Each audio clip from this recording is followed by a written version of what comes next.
Hi General Cox, my name is Heidi Adams and I am doing this video from the War Room in Vancouver at the War College. I come from Newfoundland, Canada, and I am extremely privileged to do this video for you. Now, I have to start with a confession. I turned 26 a couple months ago, so feel free to not watch the rest of this video.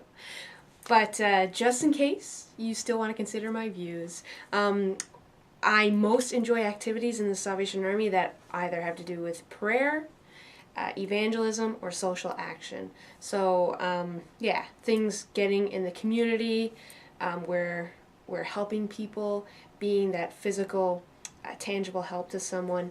I love prayer, and I love telling others about Jesus, and I think the Salvation Army is really good at most of those things. I think the biggest thing that our Corps and our divisions can do is to continue to use young people, whether it's in your Sunday meetings, whether it's in your social service outreach programs, in your evangelism, in your prayer initiatives.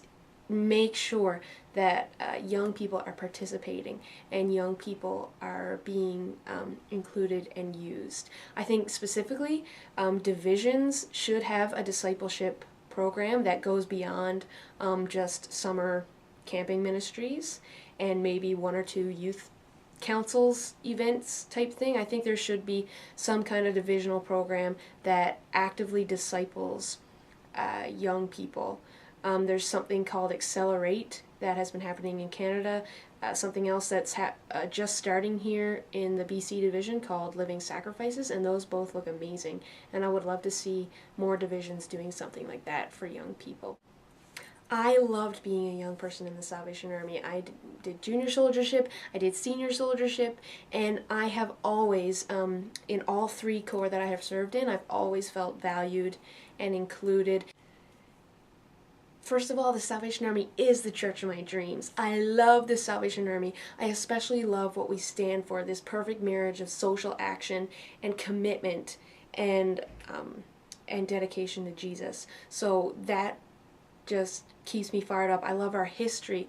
I love the stories, but I want more of that for today. So, yeah, I think if the Salvation Army could change or do anything, for me especially, it would be to empower young people. Because even though I always felt valued and included in my corps, it was never easy to take an idea that I had or some kind of ministry that I thought would be good or that I thought we should be doing. It was never actually easy to make that happen. There was a lot of different roadblocks. You'll know that, Corps Council and all the bureaucracy that can be set up in a corps, and it wasn't until I got to be a youth pastor in another corps where I got to actually make decisions and make things happen.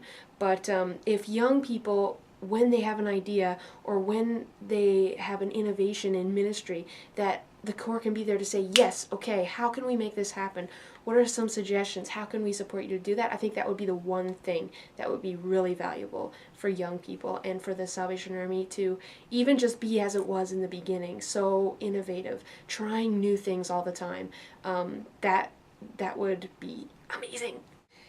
If I could say one thing to you, General Cox, I would say, don't have a spirit of fear in your generalship. I guess maybe I'm thinking if I was general, I would just be terrified. But yeah, just go for it. Do the things that your predecessor may have been too afraid to do. Do the things that you think the person coming after you will be afraid to do. Don't be afraid to shake things up. Don't be afraid to do what God is telling you needs to be done. Do what God tells you, and I'll be supporting you in prayer all the way. Keep the flag flying.